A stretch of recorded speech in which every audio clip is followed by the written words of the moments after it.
Assalamualaikum warahmatullahi wabarakatuh. Selamat datang di channel Sandi Suzuki, channel otomotif yang membahas seputar mobil-mobil Suzuki pastinya ya.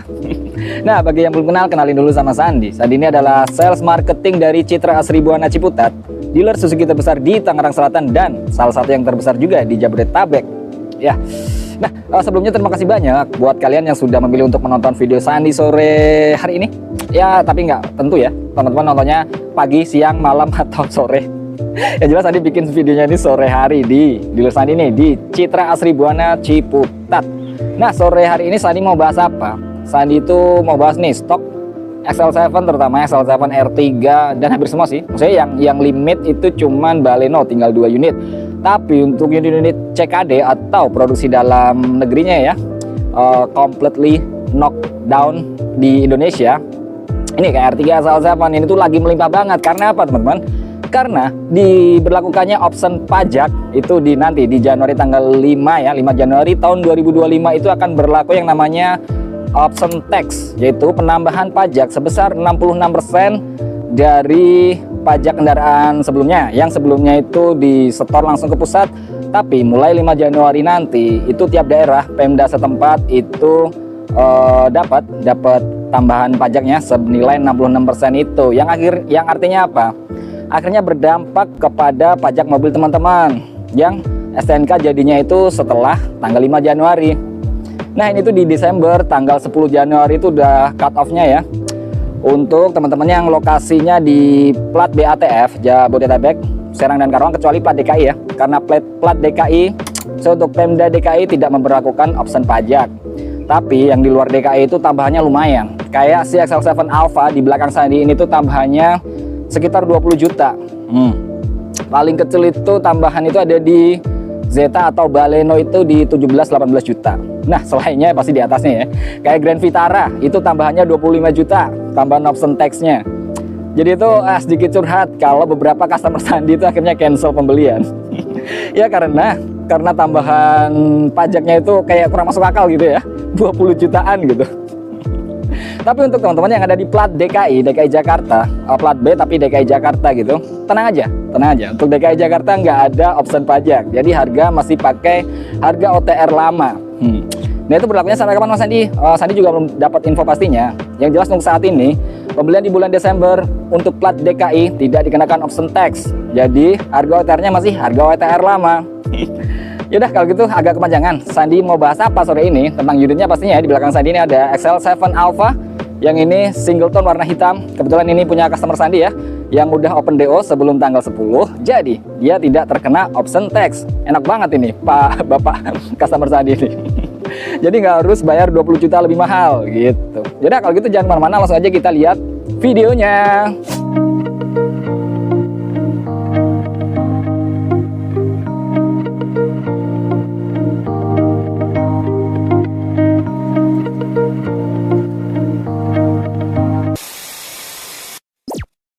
Ini dia XL7 Alpha teman-teman. XL7 varian tertinggi, yaitu Alpha.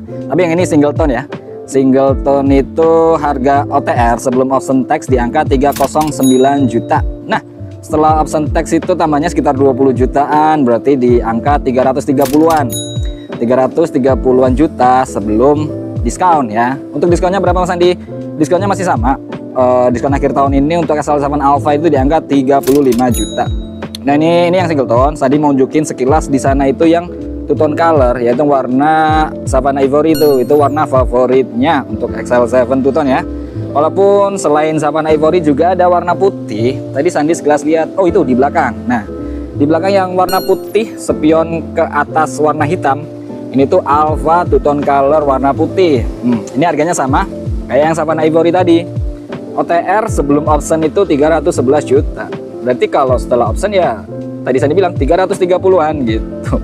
Daripada teman-teman bingung ya, maksudnya bingung dengan harganya, ada yang OTR lama sebelum option tax, setelah option tax, terus kemudian di KTP DKI Jakarta juga nggak dikenakan option tax, itu kan agak membingungkan ya. Langsung aja teman-teman chat WhatsApp Sandi ke nomor Sandi langsung. Di deskripsi ada 2 nomor di sana, dan salah satunya itu ada di layar di pojok kanan atas, itu nomor Sandi.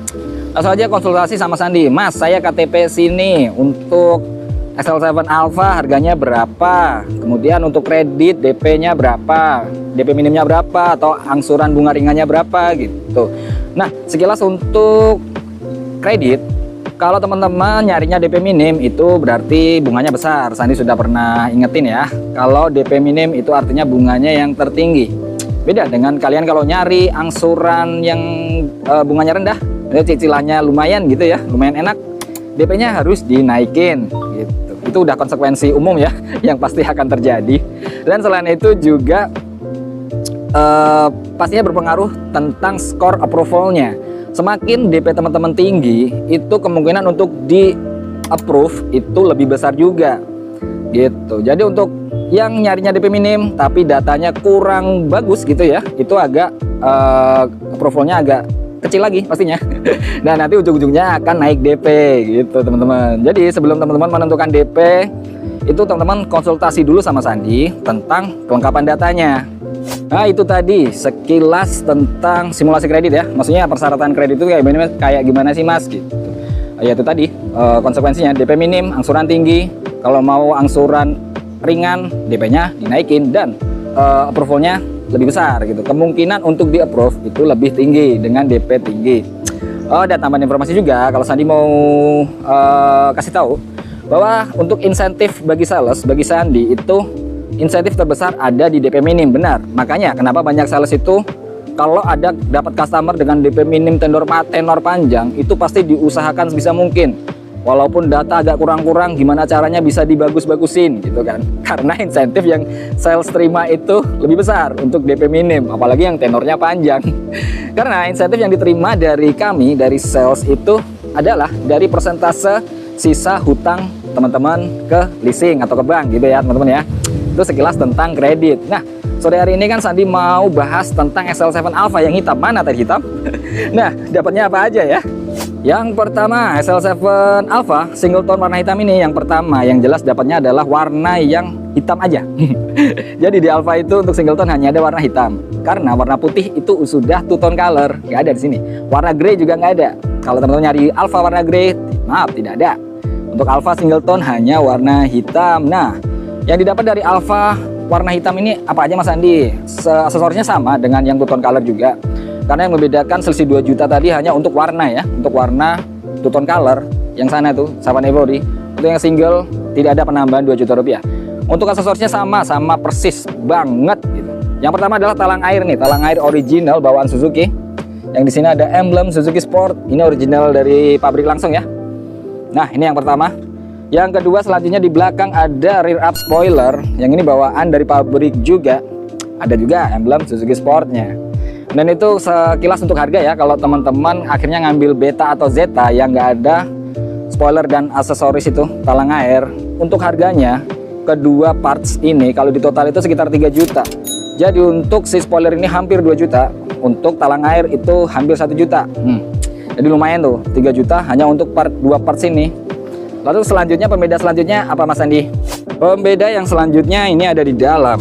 Sandi masuk ke XL7 yang nggak dikunci. Nah, di sini tuh ada yang namanya Smart Mirror, yaitu spion tengah yang kalau mati gini dia berfungsi seperti spion biasa. Maksudnya ada jadi cermin gitu ya, spion biasa. Tapi di belakangnya ada kamera. Nah, ini ada kamera untuk menyorot ke depan, dan di belakang itu di pintu bagasi ya. Di sini juga ada kamera yang untuk kamera belakang, menunjukkan gambar di belakang. Nah, di sini yang kanan ini adalah kamera Smart Mirror, kemudian yang sebelah kirinya itu kamera mundur. Kamera mundur bawaan seperti yang ada di Beta. Karena Beta dan Alpha sudah termasuk di dalamnya ada kamera mundur. Jadi teman-teman saat mundurin tuas transmisi ke posisi R atau reverse itu otomatis head unitnya akan menampilkan kamera mundur tadi. Tapi di spion juga ada kamera tambahan. Jadi itu tuh kayak ganda gitu ya kameranya ya. Maksudnya mau pakai yang di head unit atau mau pakai yang di spion bisa aja, bisa aja gitu.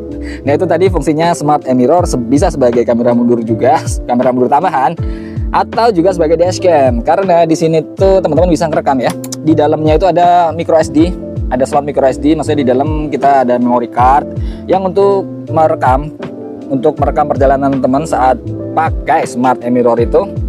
Jadi itu ya bisa dipakai buat ngevlog atau bisa buat apa ya, dokumentasi lah yang jelas lah, maksudnya untuk teman-teman pakai XL7 Alpha ini kalau mau ngerekam dari mobil bisa intinya gitu.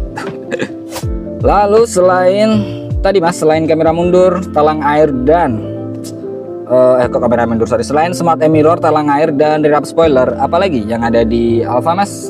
Kalau dibanding dengan Beta sama, maksudnya nggak ada lagi yang berbeda. Cuman kalau dibanding dengan Zeta ya, sekalian Sandi mau unjukin keunggulan si XL7 tipe tertinggi ini apa aja mas Sandi gitu ya. Yang pertama udah adanya Twitter untuk di pintu depan ya, kanan kiri ada Twitter. Kanan kiri ada Twitter, terus speaker masing-masing pintu ada, tapi itu di Zeta juga ada. Sandi nggak mau bahas, Sandi hanya bahas yang ada di ini ya, Alpha dan Beta berarti dibanding dengan Zeta tipe varian basicnya. Yang selanjutnya adanya baterai hybrid, makanya di sini ada tombol untuk auto start stop. Jadi mobil ini tuh bisa berhenti secara otomatis ketika baterai hybridnya sudah memenuhi syarat ya. Dalam artian 4 atau 5 balok itu teman-teman berhenti di lampu merah atau di kemacetan panjang gitu, mesin mobil ini akan mati secara otomatis. Dan kinerja elektrifikasi yang ada di mobil ini digantikan oleh baterai hybridnya yang 10 ampere hour tadi. Kemudian nanti mesin bensin akan menyala otomatis sekitar setelah 2 menit mati, itu mesin bensinnya akan nyala otomatis. Jadi nanti gantian baterai hybridnya ngisi lagi gitu. Lalu pembeda selanjutnya adalah engine start stop ya, pastinya karena mobil ini udah keyless entry. Beta dan Alpha sudah keyless entry. Nah, makanya ada engine start stop di sini, tinggal klik untuk menyalakan dan mematikan mesin. Sementara Zeta biasanya ada anak kunci di sini, jadi masih colok-mencolok gitu kuncinya. Itu bedanya dengan Zeta. Kemudian ini selanjutnya ada cruise control juga. Untuk Beta dan Alpha ada cruise control. Nggak lupa di sini setir kulit. Untuk Beta Alpha ya sama. Karena ini kita cuma membandingkan perbedaan dengan si Zeta varian terendahnya. Beta dan Alpha ada setir kulit. Kalau flat bottom sama, Zeta juga flat bottom. Oh iya, ini hampir lupa. Di sini juga auto headlamp untuk Beta dan Alpha ya, varian tertinggi maksudnya udah ada auto headlamp. Jadi lampu utama dari mobil ini tuh akan menyala dan mati secara otomatis. Jadi kapan lampu ini akan menyala, lampu headlampnya itu ketika teman-teman berada di kondisi minim cahaya. Biasanya itu menjelang maghrib, mendung, atau di dalam terowongan panjang gitu, nanti lampu akan nyala otomatis. Tapi kemudian ketika teman-teman keluar dari terowongan, itu kan udah ada cahaya tuh, lampu akan mati secara otomatis juga. Yang agak sedikit terlupa, kalau di Beta dan Alpha itu ada juga yang namanya ESP atau Electronic Stability Program. Ini apa Mas Andi? Ini tuh sistem elektronik yang mengatur traksi dari keempat roda yang ada di mobil ini. Jadi mencegah terjadinya spin ban atau slip ban gitu. Jadi gambarnya kayak mobil lagi tergelincir cicit gitu ya.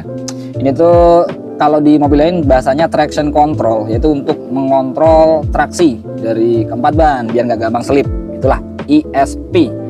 Kemudian di AC-nya juga berbeda. Untuk Beta dan Alpha sudah kedapatan auto climate control, yaitu adalah sistem otomatis untuk mengatur suhu kabin. Nah, suhu kabin jadi bisa diatur secara otomatis kalau teman-teman aktifin tombol auto. Jadi ketika teman-teman baru masuk di mobil ini masih panas gitu ya, itu AC akan dengan optimal.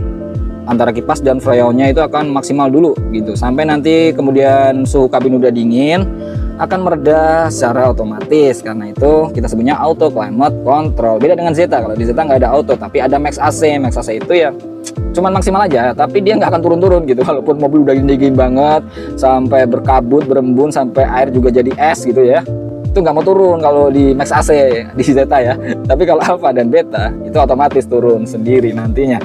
Kemudian ventilasi AC untuk cup holder di Zeta juga nggak ada, di Beta dan Alpha ada. Kemudian ke belakang ada yang namanya glove box. Nah di sini tuh glove box, tapi atasnya adalah